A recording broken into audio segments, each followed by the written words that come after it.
உள்ளாட்சி அரசு செய்தியால் இணைவோம். கோவையில் தாயை பிரிந்த குட்டி யானை மீண்டும் கூட்டத்துடன் சேர்க்கும் முயற்சியில் வனத்துறையினர் கூட்டத்துடன் இணையுமா என்ற கவலையில் வன உயிரின ஆர்வலர்கள். யானை இறந்த சோகத்தில் கண்ணீர் மல்க அஞ்சலி செலுத்திய விவசாயி.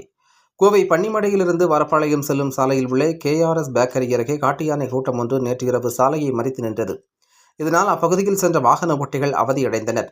இதுகுறித்து வனத்துறையினருக்கு தகவல் தெரிவித்து சம்பவ இடத்திற்கு சென்ற வனத்துறையினர் யானைகளை அங்கிருந்து வனப்பகுதிக்குள் விரட்டினர்.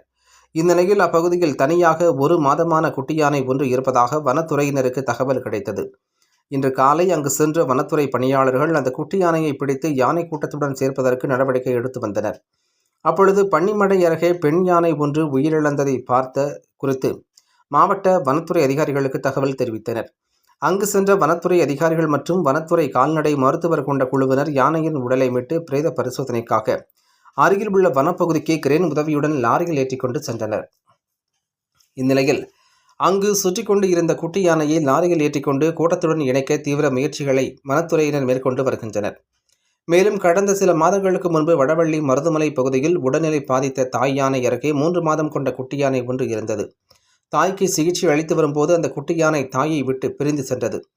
தாய் உடல்நிலை தேறி பின்னர் மீண்டும் வனப்பகுதிக்கு சென்றது. இந்நிலையில் தாயுடன் அந்த குட்டி யானையை இணைக்க பல்வேறு முயற்சிகளை மேற்கொண்டனர் வனத்துறையினர். ஆனால் அதனை தாய் தன்னுடன் சேர்த்துக் கொள்ளவில்லை. இதையடுத்து அந்த குட்டி யானைக்கு மருதுமலையான் என பெயர் சூடி முதுமலை முகாமிற்கு கொண்டு சென்றனர். அங்கு சிறிது நாட்கள் பரிதவித்த அந்த குட்டி யானை பரிதாபமாக உயிரிழந்தது. இதனால் தற்பொழுது மீண்டும் ஒரு குட்டி யானை கூட்டத்தை விட்டு பிரிந்துள்ளது. மீண்டும் கூட்டத்துடன் இணைவது சந்தேகத்தை ஏற்படுத்துவதாக வன உயிரின ஆர்வலர்கள் வேதனை தெரிவிக்கின்றனர்.